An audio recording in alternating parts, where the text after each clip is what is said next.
Coba deh, lupain dulu semua yang kamu tahu soal dana pensiun. Gimana kalau gue bilang, di tahun 2046 nanti, kita bisa pensiun mewah, tapi bukan pakai saham, bukan pakai properti, tapi pakai Bitcoin.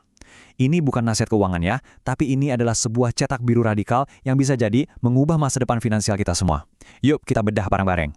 Pertanyaannya gini deh, seriusan nih, kita bisa pensiun mewah pakai Bitcoin? Bukan cuma sekedar bertahan hidup ya, tapi benar-benar nikmatin hidup di era Indonesia emas 2045 nanti. Mungkin kedengarannya gila, tapi data dari raksasa-raksasa keuangan dunia justru bilang sebaliknya. Ayo kita lihat buktinya. Oke, sebelum kita ngomongin Bitcoin, kita harus kenalan dulu sama musuh bebuyutan semua investor, inflasi. Sebenarnya, berapa sih duit yang kita butuhin buat pensiun nanti? Siap-siap ya, karena angkanya mungkin bakal bikin kamu kaget. Anggap aja hari ini, buat gaya hidup yang nyaman, bisa makan enak, liburan sesekali, cicilan aman, kita butuh sekitar 10 juta rupiah per bulan. Angka yang cukup masuk akal kan buat sebagian besar dari kita. Nah, ini dia bagian yang bikin jantungan.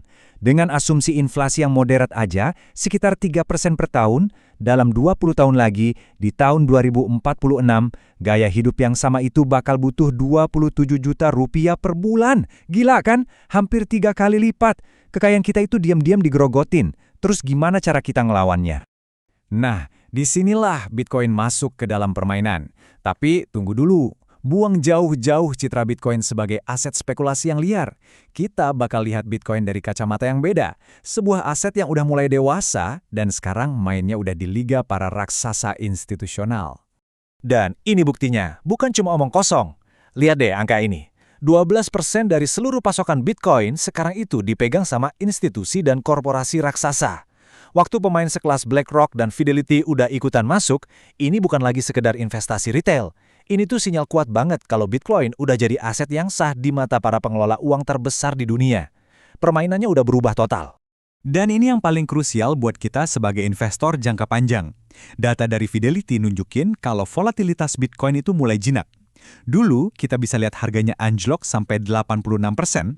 Sekarang, karena udah banyak uang besar yang masuk, prediksinya koreksi cuma sekitar 50%. Artinya apa? Bitcoin bukan lagi roller coaster liar, tapi udah lebih kayak kereta cepat. Masih kenceng, tapi jalurnya jauh lebih stabil. Oke, sekarang kita masuk ke jantungnya, ke dagingnya. Kita bakal hitung-hitungan angka pastinya.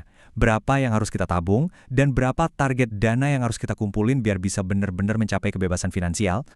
Ini dia target kita, 15 miliar rupiah. Kenapa 15 miliar? Karena menurut riset, dengan dana segede ini, kita bisa narik sekitar 48 juta rupiah per bulan di tahun 2046, yang daya belinya itu setara dengan 27 juta rupiah hari ini. Udah lebih dari cukup buat hidup sangat nyaman. Terus, gimana cara nyampe ke sana? Ada 2 skenario. Skenario aman, dengan asumsi pertumbuhan 15% per tahun, kita perlu nabung 10,5 juta per bulan. Tapi di skenario optimis, kalau pertumbuhannya 25%, kita cuma perlu nabung 2,2 juta per bulan. Bedanya jauh banget kan?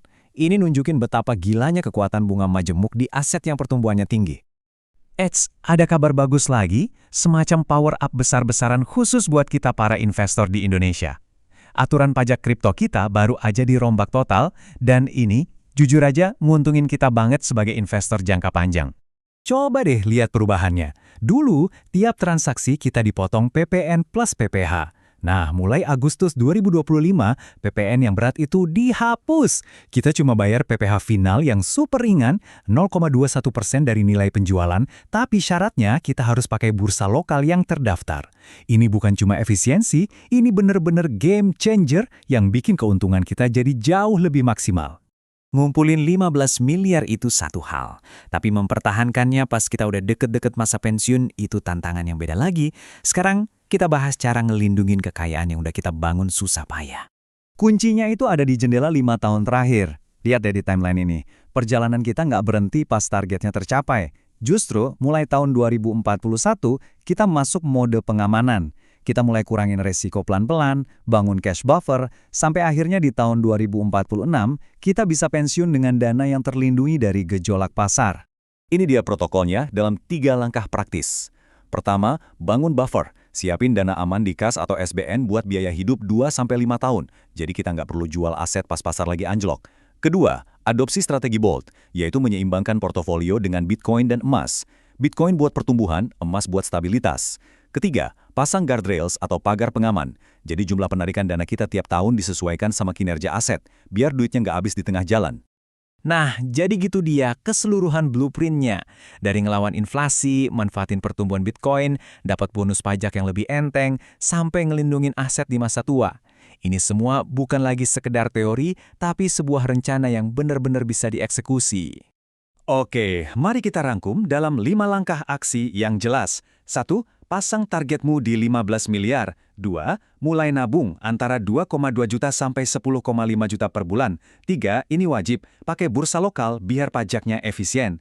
4. Otomatisasi pembelianmu, jangan main tebak-tebakan. Dan 5. Tandain kalendermu sekarang, tahun 2041, saatnya kita mulai de-risking. Blueprint-nya udah ada di tangan kamu. Pertanyaannya sekarang, kamu ada di tim mana? Tim optimis yang nabung 2,2 juta per bulan, atau tim aman yang nabung 10,5 juta? Tulis pilihan dan alasan kamu di kolom komentar ya, kita diskusi bareng di sana.